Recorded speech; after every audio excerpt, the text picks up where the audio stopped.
Here with Jeff Autry, and I'm Mama Steph. We are going to look over a few things that Jeff has brought.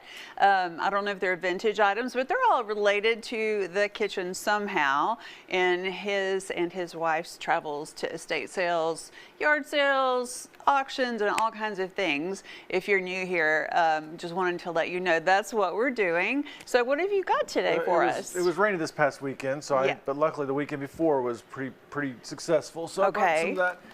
So you got a few things. So we've got. Oh, you know I love a cookbook. This thing is now officially vintage on this show. Is it? Yeah, we've had it on so many times. Yeah, but we've never had a paperback. No, this is the first time that this has been through here in a paperback, and by Golden Press. You know, they're the people that did the little golden books, or still do the little golden books. Writing right there too. Yeah. Oh. 1996. What's on page 97? 1986. Okay, let's see what's on page 97. There's a little note on there that says page 97. Yes, so. She hand wrote it. He or she hand wrote it.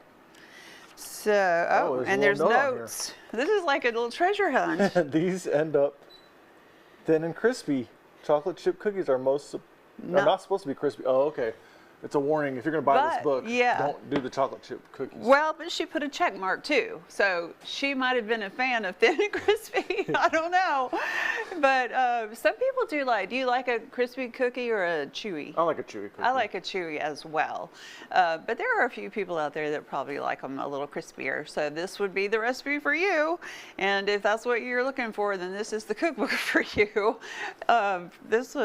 She received it in 1986.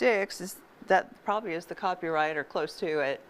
Although we know, here. Yep, 1986. Although we know that the original Betty Crocker cookbook, I think, was goodness when in the 50s. I think I said 1978 on there. 70s. So yeah, these cookbooks are just treasures. Even if they're not, this might be, I don't know what it's worth, maybe $10. But you know what's priceless is the number of recipes that they packed into these old books. You know, nowadays we like to write paragraph after paragraph about stuff before we show the recipe. These are not like that. These are like, you want a chocolate chip cookie recipe? Here it is. You need a meatloaf recipe? Here it is. You want a baked chicken with roasted garlic recipe? Here it is. So just packed full of good recipes. Well, right now that looks like to be the only note in there, so this person just went on a little tangent about that chocolate chip cookie recipe. It was just in particular that one thing that either bugged her or she loved it. We can't tell. So this is, in case you don't know, this Betty Crocker cookbook is something that keeps coming back on the show because, well, there's little notes. But because I sell them so fast, I sell the bigger ones, the orange hardcover books. I sell those for $20 every time I find one, and you can buy them for $1, no more than that. Isn't that something? But you remember the story about the woman that messaged me and said, "Is there a?" Oh, I just drew a blank. Oh, she wanted some recipe. Was it chicken and dumplings? Chicken I and remember dumplings. that. She wanted to know if the chicken and dumplings was in there. And I told you that story and thought it was so funny. You said, "Well, she had a good recipe that she's trying to rediscover." Yeah, she probably remembered her mom using it or her grandmother using it. Like, it probably was from that book. I have my mom's cookbooks. Some of like Betty Crocker, A Good Housekeeping, and then the Southern Living hardcovers from the 80s. She and my dad both cooked from those, and I love using their recipes because it just tastes like home, you know? Yeah, my mom was a big fan of the Southern Living cookbooks. Yeah. I find those every single week at a garage sale. Everywhere. Yeah, they're everywhere. I went to, there's a little vintage shop that supports the animal shelter in Mineola. And one day I walked in there and they must have had 20 of them. And I think they were like $2 a piece. Yeah. And I found one that I had been looking for. So I was so excited for a $2 Southern Living hardcover cookbook. And the photography in those is gorgeous as well. This is a really handy one. Sweet and zesty spare ribs. Yum. That sounds delicious. You make those, don't you? I might have to try those. Yeah, you might need to look at that recipe before you sell it. So that's really good. And do you remember where you got this and how much? I think I got it at an estate sale for $1, maybe $2. Yeah, that's about right. Like I said, I was Betty Crocker. If it's got her name on it, I usually pick them up. They sell. The orange ones sell really quick. Yeah. These will sell decent Yes. too. You know what's really sells for bigger money nowadays is those original Martha Stewart hardcovers, like her entertaining cookbook and stuff. Like the if you get a first run, Yeah. it can be over $1,000. The other big one is Dolly Parton. Oh, really? Yes, Dolly Parton. You find hers, that's a big deal. Cool. This looks like home too. This looks like a home.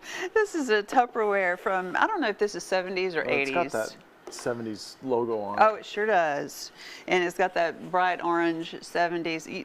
Listen, we have a house in the 70s that it was a brand new one, and the countertops were that color. Oh. Can you imagine? Yeah. My mom actually picked that. Like in retrospect, I'm like, what was she thinking?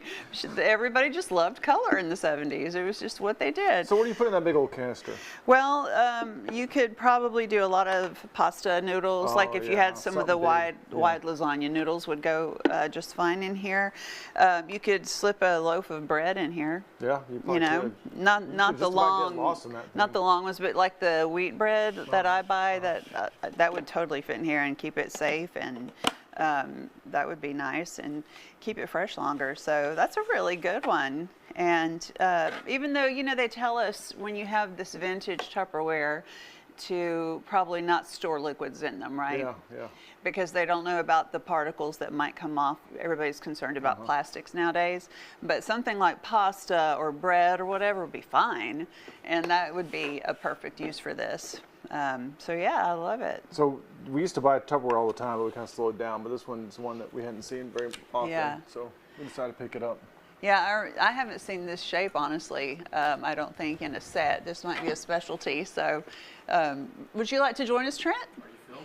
Yeah, Yep, come on we're over. live. You're texting now, right now. Yeah, Trent doesn't know about our beautiful vintage stuff. Does this look familiar at all to you? No.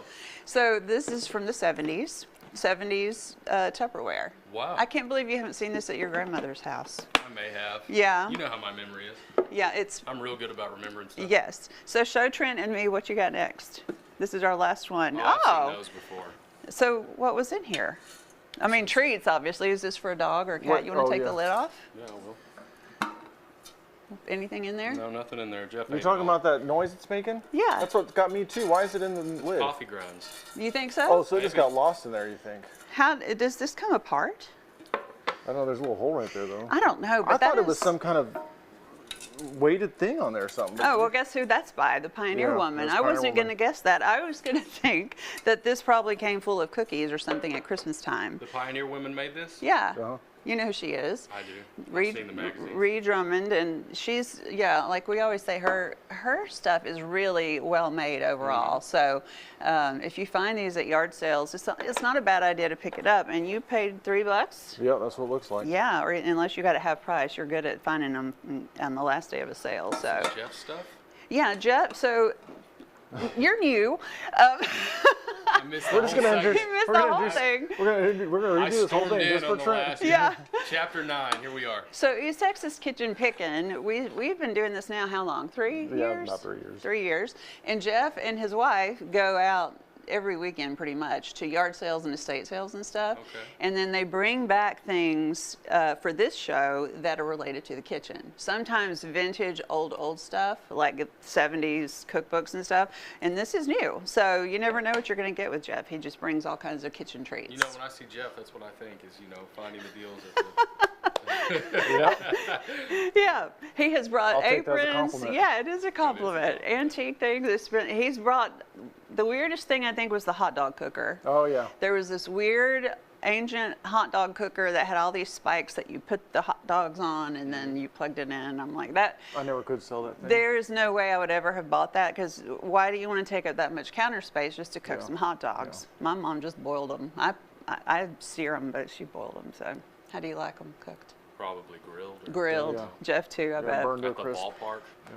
Yes, that's the best kind. So anyway, that's it for today, right? That's it. You said you had 3 things for us. Thank y'all so much for joining us, and thank you, Trent, Thanks for for letting me making an join. appearance. This is an honor. We had a guest co-host Yeah, today, you Jeff. did. I Watch love us it. at 6 when I come in on his show. Yeah, you can come to the news desk.